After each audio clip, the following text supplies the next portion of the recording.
Welcome back, ladies and gentlemen, to a brand new spoiler review of Hawkeye. We're breaking down episode 5 today, the penultimate episode of season 1 of Hawkeye. So before we start this channel, guys, I want to first of all thank you guys for getting me to 100 subscribers. I'm really happy about that big milestone for the channel. We've really been sitting the 95 to 98 mark for a couple of months. Very proud to get to 100. So thank you guys so much. If you're new to the channel, though, keep adding on. We're trying to get to 200 subscribers now next. So please subscribe, ring the bell.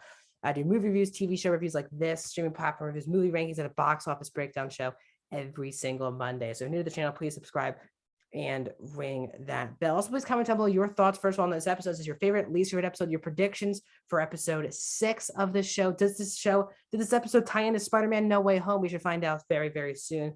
And please like the video, the thumbs up. That's how you support the channel. Let's talk about this episode. So this is what I loved about I really did love this episode, really from start to finish, especially because it was a very Yelena-centric episode. She's now become, this is even before this episode, one of my favorite MCU characters, just being in Black Widow. She really stole that entire film. And Florence Pugh has been really on fire in every movie I've seen her in. She's really exceeded expectations. So she's just a fantastic actress and a great role for her as well. So we kind of do a cold open before we get the nice recap of the episode and the title sequence. We actually get a cold open before we get that with Yelena and one of the Black Widows tracking down a former Black Widow and try to get off the brainwash. It worked, but the person wasn't brainwashed. She goes in the bathroom and she gets blipped. So we're also back in 2018, right after the events of Black Widow, but 5 years still before the events of the post-credit scene in Black Widow, where Val sends Yelena off to Clint. So at this point, Yelena is blipped, and we get it from her perspective, which I thought was it feels like WandaVision, Spider-Man No Way Home, Endgame, and now this have given you 4 completely different perspectives on the blip. Spider-Man Far From Home, showed you the kids, how they can just age up, and now they're in the thame grade as the kids who are 5 years younger than. In WandaVision, you kind of got Monica Rambeau's of it, just the chaos in the hospital scene.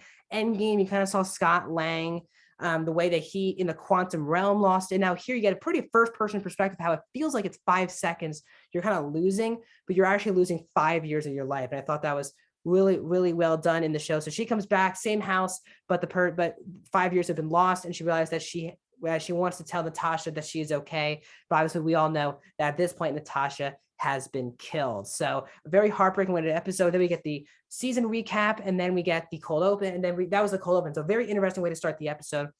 We kind of start with them with Kate and her mom, Eleanor. Really great conversation, great performances. Again, all the actors are really killing on the show, but Vera Farmiga did a great job selling that she is a comforting mother for Kate, and why Kate then comfortable for giving her all the information that her and Clint are doing, that they looked into Jack, and that she said, you got to promise, you got to look into what Jack's doing. And Eleanor said yes, but Eleanor is also balancing, she's basically doing all this other dark stuff, and she's kind of the big overarching, in my opinion, villain of the series, which has been a bit predictable, but still nice to uncover.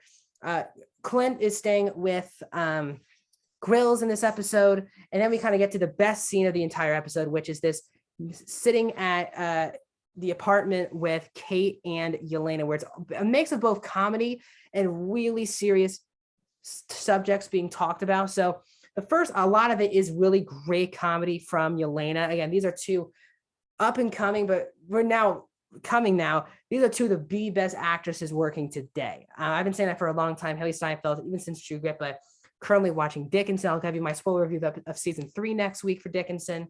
But she's such a great actress, and as I said earlier, Florence Pugh. So the fact that they get to interact in a full-fledged scene was really fantastic, and they both work off each other very well. They have a very similar type of line delivery and humor that really balances out when they're in together. And I thought the jokes about the macaroni and cheese, the jokes about the poultry, the joke about how she would have killed her if she wanted to kill her, she would have killed her once she walked through the door. The jokes about Christmas, talking about that new and improved Statue of Liberty, which we know we will see in the 3rd act of Spider-Man No Way Home based on the trailer. So nice reference there, after seeing Rogers the Musical in the first minute that was released in Spider-Man No Way Home. So really fun Easter eggs there, but yeah, it's really fun conversation. Then it comes down to what a hero really is. Is it about being a good person, or is it about what the actions that you do And Yelena obviously is going after Clint because, Kate was like, "Are you here to just talk to Clint?" And Yelena said, "No, I'm here to kill Clint." Um, which then kind of brings the whole mood down to a very serious conversation where Yelena's heartbroken because Natasha was killed, and she's been told by Val that Clint was the one responsible for it. And then, Kate's saying that Clint saved the world, and then Yelena said Natasha's the one who saved the world. Which then leads to the great quote from Yelena saying that it's not all about being nice and having and words. It's about the actions that you do. And Yelena knows a lot because obviously she knows somehow that Clint is Ronin, all of the people that he has killed, which we don't even know as an audience, but Yelena knows. And she said that you can just drop bodies across the world. They would all connect. That's how many people that Clint has killed. But Kate really believes in Clint. He's, seems like a really good person. He's protected her. So they have the big counterbalance, but it basically just says, don't get, stay on my way again.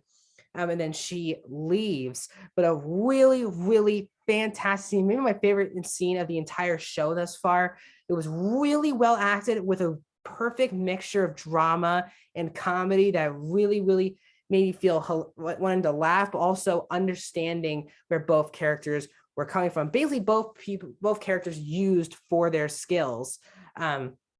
And then also Kate challenging the person who told Yelena this information, which was Val, but Yelena kind of shrugged that statement off, which I thought was very interesting. So after that scene, Kate goes back to her mom's house, and Jack is being brought in by the police. She says, "Thank you."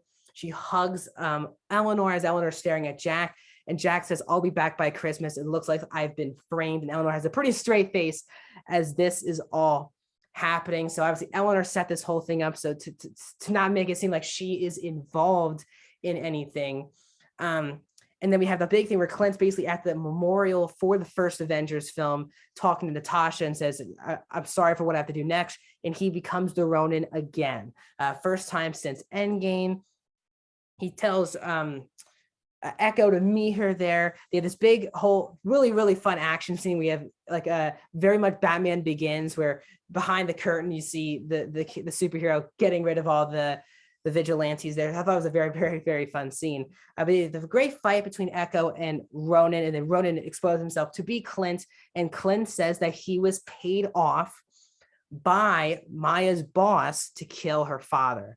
So it seems like Kingpin is the one who paid off Clint to kill Maya Lopez's father, which again, Maya was very pissed off. Clint escapes with the help of Kate. And then Maya talks to her number one guy, and he was in town, but for some reason was not where Clint killed her father. And he says he didn't get the call, but obviously something happened. And it's all about how it seems like everyone was against Maya's father. It was a complete setup. Really, that was probably I think the best twist of the episode, that Clint was actually paid off by Kingpin to kill Maya's father. So as we continue, we see Yelena following Eleanor to the same hotel in the opening scene. If you watch Daredevil, you know in season 3, Kingpin owns that hotel. So it kind of felt like we're getting that Kingpin scene. And after that, we cut back to the house where Clint and Kate are with Grills, and we see the big scene where an unknown number texts Kate saying, "I can tell you who's hired me. It was Eleanor." And then they show a picture, and Kate says, who's standing next to my mom? And Clint says, "The person that we've been worrying about, Kingpin." And you see Vincent D'Onofrio, Kingpin, standing next to Eleanor as we cut to black. A really, really fantastic show. I am really digging this show. I am worried though. I think my main issue is just the length of the show. It feels like we need a bit more time with the characters, and it feels like it would be beneficial for everyone to maybe do 8 to 10 episodes. But regardless, we're getting one more episode with this show. I really do love all of these main characters, and the actors are also all bringing it. Renner, Florence Pugh, Haley Steinfeld, Vera Farmiga, Tony Dalton. They're just the person who plays Maya Lopez, Echo. They're just all bringing it.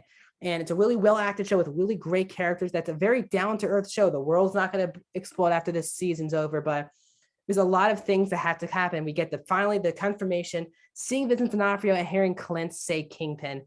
So we are now heading into our final episode. I really do am enjoying this show thoroughly all the way through. And I'm very excited to give you my spoiler review of this episode next week. So let's break down what I'm doing in the next week, guys. So again, this is probably my favorite episode of the series thus far. 5, 3, 4.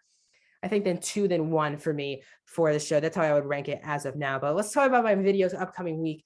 Friday, I will have my non-spoiler review up for Spider-Man No Way Home. Really can't wait to talk non-spoiler with Spider-Man No Way Home. A lot of you guys are probably going to wait for the weekend or maybe when crowds aren't too packed in theaters to see it. So I will be doing a non-spoiler review. Do not want to spoil the movie for you guys. Then I'm going to give you my Spider-Man movies ranking, including both Venom movies. I've rewatched all the Spider-Man films leading into No Way Home. I'll rank that. As well as a spoiler review of Spider-Man No Way Home is coming. And then also a box office breakdown show. How did Spider-Man No Way Home do at the box office? That will be followed then probably on Tuesday, possibly review of Kingsman, followed by a Kingsman ranking video. And then this spoiler review of this finale of Hawkeye will be coming on Wednesday. So as I said, tons of videos. Haven't talked about Matrix yet. So there's so much to talk about over the next couple of weeks, but Spider-Man No Way Home will be next here on the channel.